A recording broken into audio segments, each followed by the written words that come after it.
बिस्मिल्लाहिर्रहमानिर्रहीम। अस्सलाम वालेकुम नाज़रीन, आप यूट्यूब चैनल देख रहे हैं। मैं इमरान खान हूँ। 3 खबरें आपको दूंगा, तीनों बहुत बड़ी खबरें हैं, लेकिन सबसे पहले और जो बड़ी खबर है वो इमरान खान साहब से मुताल्लिक है। देखिए, इमरान खान साहब इस वक्त 2 किस्म के केसेस में जेल में बंद हैं। नंबर 1 जो केस उनके ऊपर बने हुए हैं वो 9 मई के हैं। 9 मई के मुकदमात में जब उनका इद्दत वाले केस में वो बाइज्जत बरी हो गए इमरान खान साहब और उनकी अहलिया, जब वो दोनों इद्दत वाले केस में बरी हो गए तो 2 काम किए गए। एक तो उससे पहले फौरी तौर पे तोशा खाना का एक नया मुकदमा बनाया गया जिसमें इमरान खान साहब को और उनकी अहलिया दोनों को गिरफ्तारी डाल दी गई। नंबर 1। नंबर 2, इमरान खान साहब को 9 मई के 12 मुकदमात में मुलविस कर दिया गया और उन 12 मुकदमात में लाहौर में दहशतगर्दी की अदालत से रिमांड हासिल कर लिया गया 10 दिन का। ये जो रिमांड है इसको चैलेंज कर दिया गया हाई कोर्ट में। लाहौर हाई कोर्ट में जब ये रिमांड चैलेंज हुआ तो अब सूरत हाल बदल गई। अब इन 2 में से एक मुकदमे में लाहौर हाई कोर्ट में चैलेंज किया हुआ था पाकिस्तान तहरीक इंसाफ ने, वहां पे एक डीबी बैठी हुई थी 2 जजेस और उन्होंने फैसला करना था। और दूसरा जो केस है तोशा खाना वाला, उसको चैलेंज किया हुआ है इस्लामाबाद हाई कोर्ट में और वो वहां के चीफ जस्टिस आमिर फारूक साहब ने उसको अपने पास रखा हुआ केस को, और बड़ी देर से अपने पास रखा हुआ है। 5 मरतबा उन्होंने सुना नहीं इस केस को, आज 6ठी मरतबा थी। तो उसके अंदर डिले हो रहा है, ताखीर हो रही है, उसमें इंसाफ नहीं मिल रहा। और पाकिस्तान तहरीक इंसाफ को इस बात का आइडिया है कि ये सिर्फ जो टाइम गेन किया जा रहा है, ये इंतजार किया जा रहा है कि इमरान खान साहब पे नए मुकदमा दर्ज कर दिए जाए, जब उनमें गिरफ्तारी डल जाए तो फिर यहां से बेशक इमरान खान साहब निकल जाए। लेकिन इस वक्त जिस धागे से इमरान खान साहब को बांधा हुआ है ना, वो बहुत कमजोर है। एक झटका लगा तो वो टूट जाएगा। 2 धागों से इमरान खान साहब को बांधा हुआ था, यानी 2 हाथ बंधे हुए थे। एक तरफ 9 मई के मुकदमात में उनमें गिरफ्तारी डली हुई थी और इस तरफ जो है वो तोशा खाना वाले मुकदमे में गिरफ्तारी डली हुई थी। दोनों तरफ बड़े कमज़ोर केसेस हैं। पहले 9 मई वाले मामले को देखते हैं। 9 मई वाले मामले में लाहौर हाई कोर्ट में इमरान खान साहब के वकला ने यह कहा था कि ये जो रिमांड दिया गया है ये गलत दिया गया है इमरान खान साहब के हवाले से। 12 मुकदमात में जो दहशतगर्दी की अदालत ने दिया है, तो हाई कोर्ट ने बानी पीटीआई की 9 मई के 12 मुकदमात में जिस्मानी रिमांड के खिलाफ दरखास्तें मंजूर करते हुए इंसदाद दहशतगर्दी ने जो फैसला दिया था, अदालती रिमांड का जो फैसला था उसकी मंजूरी का फैसला कलअदम करार दे दिया। यानी जो रिमांड था इमरान खान साहब का 10 दिन का, वो कलअदम हो गया। यानी इन मामलात में, जो 9 मई वाले मामलात में, यहां पे इमरान खान साहब अपनी बेल करवाएं और घर जाएं, इसके ऊपर इमरान खान साहब को अब जरूरत नहीं है। हुकूमत रिमांड नहीं ले सकती इमरान खान साहब का, रिमांड के लिए कोई वजह नहीं है। और 12 के 12 मुकदमात हैं। अब नए 9 मई के कोई नई मुकदमात तो दर्ज करके इमरान खान साहब को उनके अंदर फिक्स नहीं किया जा सकता ना। ज्यादातर में वो बाइज्जत बरी हो गए हैं। यानी नवाज शरीफ पे 1-2 मुकदमे बनाने पड़ते थे, जरदारी साहब पे 1 आधा मुकदमा बनाना पड़ता था और ये लोग हैंडल हो जाते थे। इमरान खान साहब पे 200 मुकदमे, डबल सेंचुरी हो गई है, अभी तक उनको हैंडल नहीं कर पा रहा सिस्टम और मुकदमात खत्म होना शुरू हो गए हैं। इतने को 200 मुकदमात हल करते करते आखिरी 2 में फंस गए। उनमें से एक डोरी तो आज इमरान खान साहब ने तोड़ दी है। ये जो 12 मुकदमात में उनका रिमांड था, यहां पे लाहौर हाई कोर्ट का फैसला आ गया। 9 मई से मुतालिक दहशतगर्दी के 12 मुकदमात में जिस्मानी रिमांड देने के खिलाफ दरखास्तों पर समाअत हुई। पूरे पंजाब से तफ्तीशी अफसरान बानी पीटीआई के खिलाफ दर्ज मुकदमात का रिकॉर्ड लेकर अदालत में पेश हो गए। पंजाब हुकूमत ने पूरा जोर लगाया, मरियम नवाज की गवर्नमेंट ने, IG पंजाब जो उस्मान साहब हैं, उनकी पूरी पुलिस ने जोर लगाया कि आज किसी तरह इमरान खान साहब को जेल में रखने का बंदोबस्त किया जाए और जो रिमांड है उसके खिलाफ फैसला ना आए। पूरा जोर लगाया। प्रोसिक्यूटर जनरल पंजाब भी वहाँ मौजूद थे, फरहाद अली शाह। उन्होंने कहा जी बानी पीटीआई ने लिख कर दिया कि उन्होंने पॉलीग्राफिक समेत मुख्तलिफ टेस्ट नहीं करवाने, हम चाहते हैं कि इनके टेस्ट करवाए जाएं ताकि पता चले कि इनका दिया हुआ बयान सच्चा भी है या नहीं। जस्टिस तारिक सलीम शेख ने प्रोसिक्यूटर जनरल से कहा कि आप अबूरी जमानत के दौरान भी तो उन्हें शामिल तफ्तीश कर सकते हैं, जमानत लेने दीजिए, वो तो कहीं नहीं भाग रहे। बानी पीटीआई के वकील सलमान सफदर ने दलाइल दिए कि कई मुकदमात में ना इमरान खान की जमानत थी, ना इन मुकदमों के बारे में हमें मालूमात थी। जस्टिस अनवारुल हक पन्नू ने रिमार्क्स दिए कि दरखास्त गुजार का कहना है कि जैसे एक केस में जमानत होती है तो नए में गिरफ्तारी डाल दी जाती है। फौजदारी कानून ये कहता है कि जैसे ही पता चले कि मुकदमा दर्ज है तो फौरी कार्रवाई होनी चाहिए। यहाँ मुलजिम जेल में था, फिर भी कार्रवाई नहीं की गई। अबूरी जमानत का मतलब होता है कि मुलजिम को शामिल तफ्तीश करना। क्या मुलजिम को शामिल तफ्तीश किया गया? 1 साल आप लोग कहाँ रहे? 1 साल से ये मुकदमे थे, तब गिरफ्तारी क्यों नहीं डाली? जैसे ही उनकी रिहाई की उम्मीद हुई, आपको जिस्मानी रिमांड याद आ गया। इन सवालात के जवाबात आना बहुत ज़रूरी है। जवाब होते तो आते, अब गवर्नमेंट के पास जवाब कोई नहीं था। 9 मई के बाद कब आपको ख्याल आया कि बानी पीटीआई का वॉइस मैचिंग टेस्ट और दीगर टेस्ट होने चाहिए? इतना अरसा जनाब आप सोए रहे। जजेस ने जो है काफ़ी धुलाई की पंजाब हुकूमत की, और ठीक ठाक धुलाई करने के बाद जब पंजाब हुकूमत बंगले झांक रही थी, उनके पास कोई जवाब नहीं था, पुलिस के पास, प्रोसिक्यूशन के पास, तो फिर उसके बाद जो है वो इमरान खान साहब को जो रिमांड दिया गया था अदालत की जानिब से उसको कालअदम करार दे दिया गया। लिहाजा इमरान खान साहब की एक डोरी टूट गई। जो दूसरा मामला है वो है जी इस्लामाबाद हाई कोर्ट के चीफ जस्टिस आमिर फारूक साहब के पास। और ये तोशाखाना रेफरेंस जो नया वाला है, इसमें इमरान खान साहब और उनकी अहलिया बुशरा बीबी की गिरफ्तारी के खिलाफ दरखास्त लगी हुई है इस्लामाबाद हाई कोर्ट में। और ये लगी हुई है जी बड़े लंबे अरसे से, महीने हो गए इसको लगे हुए, और सुन ही नहीं रहे। आमिर फारूक साहब लंबा करते जा रहे हैं इसको, लंबी लंबी तारीखें, फिर जी कभी बेंच नहीं बन रहा, कभी जनाब टाइम नहीं लग रहा, कभी किसी और वजह से आगे जा रहा है, तो ये आगे से आगे ही जा रहा है। बहरहाल यहाँ पे पाकिस्तान तहरीक इंसाफ के वकला ने एक दरखास्त कर दी और उन्होंने ये कहा आमिर फारूक साहब को कि खुद को आप इस केस से आप अलग कर लें, क्योंकि इमरान खान साहब ने उनके खिलाफ रेफरेंस दायर कर दिया है। अब उसूल तो ये है कि इमरान खान साहब ने, क्योंकि chief justice Islamabad high court Aamir Farooq साहब के खिलाफ एक रेफरेंस सुप्रीम जुडिशल काउंसिल में दायर किया है, लिहाजा सुप्रीम जुडिशल काउंसिल में रेफरेंस दायर होने की वजह से इमरान खान साहब ने किया हुआ है, तो इमरान खान साहब का केस आमिर फारूक साहब नहीं सुन सकते, क्योंकि आमिर फारूक साहब ऑब्वियसली ये एक कन्फ्लिक्ट आ जाता है ना इंटरेस्ट का, कि इमरान खान साहब को ये लगता है कि आमिर फारूक साहब उनके खिलाफ हैं और उन्होंने आमिर फारूक साहब के खिलाफ एक कानूनी रास्ता इख्तियार करते हुए chief justice Islamabad high court जनाब आमिर फारूक साहब के खिलाफ इमरान खान साहब ने एक रेफरेंस दायर कर दिया है। अब वो रेफरेंस में फैसला इमरान खान के हक में आता है या चीफ जस्टिस आमिर फारूक साहब के हक में आता है, इसके बारे में अभी हम कुछ नहीं कह सकते, लेकिन रेफरेंस बड़ा तगड़ा है। जितना मैंने पढ़ा है या जो मैंने लोगों से बात की है, मुझे समझ आई है रेफरेंस बड़ा तगड़ा है। और मैं हैरान हो गया हूँ सिद्दीक जान की इंफॉर्मेशन पे। मुझे आज से लगभग आप ये समझ लें कोई इलेक्शन के दिन ही थे गालिबन, या शायद उससे पहले की बात है, ये 6 माह होने वाले हैं लगभग। मुझे सिद्दीक जान ने पहले ये सारी कहानी सुनाई थी कि आमिर फारूक साहब एक ऐसी गलती कर बैठे हैं कि जिसके अंदर वो एक वक्त आएगा बहुत बुरी तरह फंस जाएंगे। तो तब उन्होंने मुझे पूरी कहानी सुनाई थी सिद्दीक जान साहब ने कि कैसे कोई मुद्दई बना, कैसे वकला हायर किए गए, कैसे ये केस इस्लामाबाद में आया, 3 जजेस ने कैसे इसको सुनना शुरू किया, फिर कहाँ पे चीफ जस्टिस आमिर फारूक साहब ने कुछ ऐसा किया जिसकी वजह से वो एक रेफरेंस के अंदर फंस सकते हैं। और बिलाखिर हुआ भी ये कि इमरान खान साहब ने उसी मामले पर एक रेफरेंस दायर कर दिया। मैं कई दफ़ा सिद्दीक जान से पूछता था, वो कहता था वक्त आएगा तो आपको पता चलेगा। तो वक्त आ गया तो मैं मान गया हूँ भाई, कोर्ट रिपोर्टिंग के अंदर he is one of the best. जो बहुत अच्छे लोग वहाँ पे कोर्ट रिपोर्टिंग कर रहे हैं, जिनका एनालिसिस बड़ा तगड़ा होता है, उनमें से एक सिद्दीक जान साहब हैं।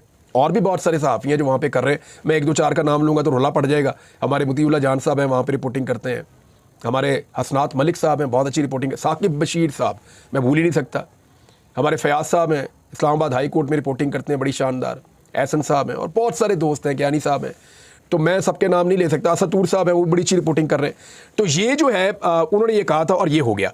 अब मामला ये है कि इसमें उन्होंने कहा कि अब chief justice Islamabad high court अलग हो जाए जनाब इमरान खान साहब के मुकदमे से, इसलिए कि आप पे तो रेफरेंस भी दायर किया हुआ है। तो चीफ जस्टिस आमिर फारूक साहब ने ये इस्तदा मुस्तरद कर दी। उन्होंने कहा जी मैं ही सुनूंगा ये केस।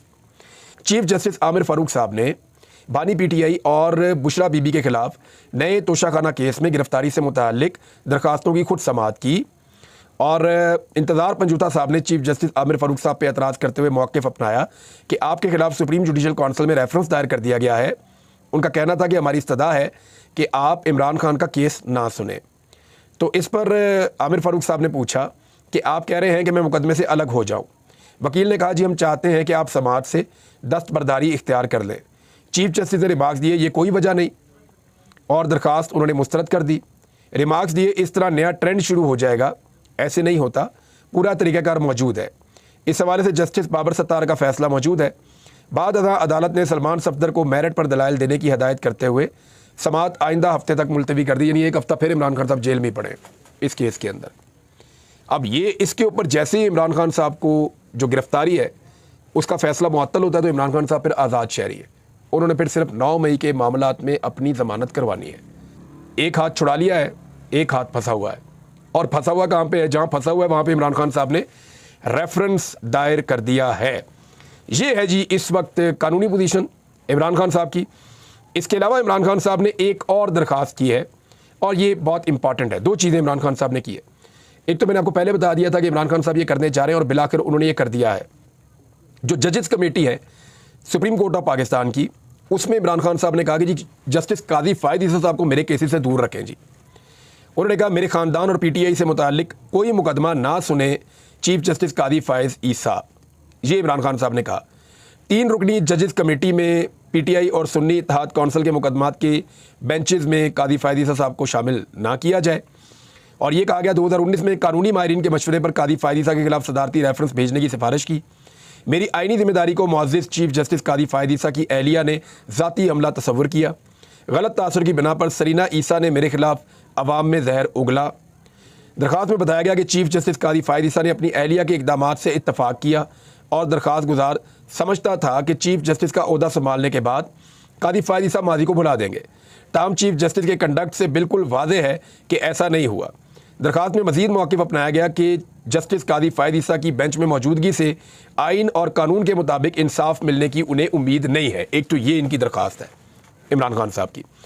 दूसरी एक और बड़ी इंपॉर्टेंट दरख्वास्त है। थोड़े दिन पहले मैंने एक वीलॉग किया था, मैंने उसमें आपको बताया था कि मुमकिन है कि इमरान खान साहब को जब यहाँ से उनके मामला हल हो रहे हों और जिस वक्त इमरान खान साहब तोशा खाना में भी निकल जाएँ, बाकी केसेस में भी निकल जाएँ, 9 मई की भी अब सिर्फ ज़मानत करवानी है इमरान खान साहब को, ज़्यादातर केसों में उनकी ज़मानत हुई है। जब ये सारी सूरत हाल बन गई तो ऐसे में मैंने आपसे पहले कहा था कि मुमकिन है कि इमरान खान साहब को मिलिट्री कस्टडी में दे दिया जाए। हालांकि इसका रिएक्शन बड़ा खौफनाक आएगा। मेरे ख्याल में ये कोई अक्लमंदी वाला काम नहीं होगा, लेकिन पाकिस्तान में पहले जो काम हो रहे हैं वो कौन से अक्लमंदी वाले हैं, लिहाजा इसका खदशा मौजूद था। तो अब इसमें जो है वो साबिक वज़ीर आज़म इमरान खान साहब ने अपनी मुमकिना फ़ौजी हिरासत के ख़िलाफ़ लाहौर हाई कोर्ट से रुजू कर लिया है और इमरान खान साहब ने सीनियर वकील के तवस्सुत से लाहौर हाई कोर्ट में मौक़िफ़ अपनाया कि उन्हें अपने खिलाफ 9 मई से मुताल्लिक़ मुकदमात में फ़ौजी हिरासत में दिए जाने का ख़दशा है। अदालत 9 मई के मुकदमात में इनकी हिरासत सिविलियन कोर्ट्स के पास रहने का हुक्म जारी करे। यानी इमरान खान साहब को फ़ौजी तहवील में अगर लेने की कोशिश की जाए तो अदालत उससे पहले ये ऑर्डर दे दे कि इस कैदी को फ़ौजी तहवील में नहीं दिया जाएगा, बल्कि सिविल अदालतों के अंदर और सिविल इंतज़ामिया जो है वो इमरान खान साहब के मामलात को कानूनी तरीके से देखेगी। ये भी जी इमरान खान साहब ने वक्त से पहले ये मामला उठा दिया है। अब मैं आपको एक चीज़ और बता देता हूँ नाज़रीन, और ये बड़ी क्लियर चीज़ है और ये आपके सामने रहनी चाहिए। थोड़ा सा एक नई मिसाल से आपको समझाता हूँ कि कैपेसिटी पेमेंट है क्या, क्योंकि मेरे पास बड़ा लंबा चौड़ा डाटा है। वो डाटा मैं आपको अगले वीलॉग में बताऊँगा। अगले वीलॉग में मैं आपको एक और चीज़ भी बताऊँगा कि अगर पाकिस्तान में आज दोबारा इलेक्शन हो तो क्या पाकिस्तान तहरीक इंसाफ से पहले से कम वोट पड़ेंगे या ज़्यादा पड़ेंगे, और ये जो वोटों का फ़र्क होगा इसकी वजूहात क्या है। क्योंकि बहुत सारी चीज़ें जो इमरान खान साहब के हाथ में कल नहीं थी आज कैसे उनके हाथ में वापस आ रही हैं, और इसके जो इंटरनल फैक्ट्स हैं, क्या कुछ इस मुल्क में ऐसा हो रहा है जो दोबारा करना मुमकिन नहीं रहेगा, वजूहात क्या हैं उस सारे की, ये सारा सिनेरियो मैं आपके सामने रखूँगा नेक्स्ट वीलॉग में। लेकिन मैं आपको एक चीज़ और बता दूँ कि कैपेसिटी पेमेंट एक्चुअली क्या है। देखिए पाकिस्तान में ऐसी लुटमार हो रही है कि कैपेसिटी पेमेंट की मद में इतना पैसा दिया गया बड़ी बड़ी कंपनीज़ को कि आप और मैं सोच भी नहीं सकते, हम नाम भी नहीं ले सकते। मिसाल के तौर पे ये जो बड़े बड़े IPPs हैं जिन्होंने पाकिस्तानियों की जेबों के ऊपर डाके डाले हैं, इन्होंने कितने कितने पैसे लिए हैं, मैं आपको सिर्फ चंद की मिसाल देता हूँ। एक है जी रोश के नाम से पावर प्लांट है जो 1999 में कायम किया गया था, तब भी नवाज शरीफ साहब की हुकूमत थी, और इसकी मुद्दत 30 साल है जी। ये 30 साल तक चलेगा, 29 तक चलेगा। ये पावर प्लांट इस वक्त एक यूनिट आपको दे रहा है 745 रुपए का यूनिट, और फिटे हुए हो ये मुआहदे देते हैं, तो इनको शर्म ही नहीं आती बेशर्मों को। 745 रुपए का एक यूनिट इस हिसाब से ये बिजली दे रहा है, और इसको भी हम पैसे दे रहे हैं। दूसरा जो पावर प्लांट है वो चाइना पावर हब है जो 350 रुपए का यूनिट दे रहा है, 350 रुपए का यूनिट। अगला आप पावर प्लांट लें, ये पोर्ट कासिम में, पोर्ट कासिम इलेक्ट्रिक है, 177 रुपए का यूनिट बनाकर दे रहा है। सबा पावर के नाम से एक और प्लांट 1999 में 30 साल के लिए आया था, अभी इसके अभी भी पड़े हुए हैं 5 साल, और ये 117 रुपए में यूनिट पैदा करके दे रहा है। जैन नाम की एक और कंपनी है, पावर प्लांट एक और प्रोजेक्ट है, ये 95 रुपए के रेट से बिजली में बनाकर दे रहा है। यानी आप अंदाज़ा करें कि रोश पावर प्लांट जो है, जो सबसे महंगी बिजली देता है, 700 और 45 रुपए फी यूनिट बिजली देता है। ये पावर प्लांट बकौल गौहर एजाज साहब के 2024 में जनवरी से मार्च तक इसने 0 पैदावार है, इसकी एक यूनिट भी पैदा नहीं किया, और 1 अरब 28 करोड़ रुपए इसको हमने दे दिए हैं। इसी तरह चाइना पावर हब ने भी इस बिजली घर को बगैर बिजली पैदा किए इसी 3 माह की मुद्दत में 33 अरब रुपए की अदायगी की गई है। 33 अरब रुपए दे दिए हमने, उन्होंने बिजली पैदा ही नहीं की, बिजली पैदा नहीं की। कैपेसिटी पेमेंट के मद में वो इतने पैसे उनको देते जा रहे हैं। और पोर्ट कासिम को भी बगैर किसी पैदावार के, बगैर बिजली पैदा किए हमने 30 अरब रुपए उनको भी अदा कर दिए हैं। पंजाब थर्मल पावर, उसने भी सिफर पैदावार है जी, कोई बिजली नहीं बनाई, 10 अरब रुपए हमने इनको भी दे दिए। बाप का माला लूटो, बाप का माला खिलाओ इनको सबको। हद हो गई वैसे पाकिस्तान के अंदर, इतनी इन्होंने तबाही फेरी है। ये बड़ी बड़ी कंपनियां बना दी गई, इनके अंदर जो है वो बंदे बैठ गए अपने, इनके अपने फ्रंटमैन हैं, पता नहीं इनको कमीशन मिलते हैं, और भाई वो कोई चीज़ ही नहीं है आपको दे रहे, आप उनको अरबों रुपया तो नहीं जा रहे, दे जा रहे हैं उनको कौम की जेब से निकाल के। और गरीब लोग बेचारे खुदकुशियां कर रहे हैं। तुम या तो अपने लिए लैंड क्रूजर खरीद लो, तो या आवाम की जेब पे डाका डाल दो, और ये पैसा सारा जो है वो इन कंपनीज की जेब में डाल दो। जिन्होंने ये मुआहदे किए हैं ना, नवाज शरीफ और आसिफ अली जरदारी ने ज़्यादा किए, और परवेज मुशर्रफ के दौर में भी हुए। इन सब के ऊपर तो जो है गद्दारी के मुकदमे बनने चाहिए। कौमी सलामती को असल खतरा इन चीज़ों से है जिनकी वजह से हम आज इतने मकरूज हैं। पाकिस्तान का सबसे बड़ा इशू इस वक्त एनर्जी के ऊपर जो हम देते हैं आईपीपीज को, कैपेसिटी पेमेंट्स, वो है।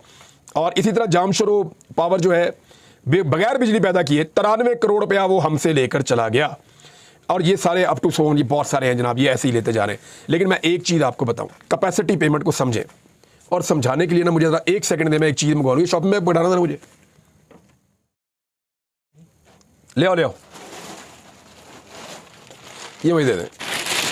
ये नाज़रीन मेरे हाथ में एक शॉपिंग बैग है, ठीक है। ये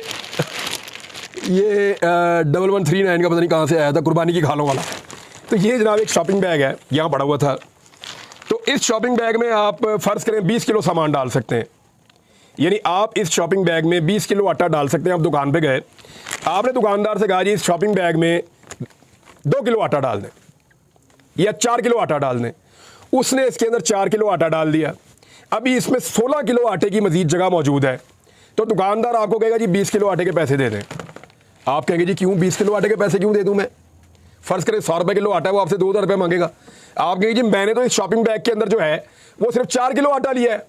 वो कहेगा नहीं जी नहीं, ये जो है ना इसके अंदर आपने बेशक 4 किलो आटा लिया है, लेकिन इसके अंदर 16 किलो आटे की कैपेसिटी है। तो कैपेसिटी पेमेंट आपसे मैंने लेनी है, आप 2000 रुपये देंगे 4 किलो आटे का। ये हुआ जी पाकिस्तान के साथ, और इन बेशर्मों ने किया है। मैं रोज़ाना नई नई मिसालों से समझाऊंगा जब तक ये बात नहीं आएंगे और जब तक इनको सज़ा नहीं होगी।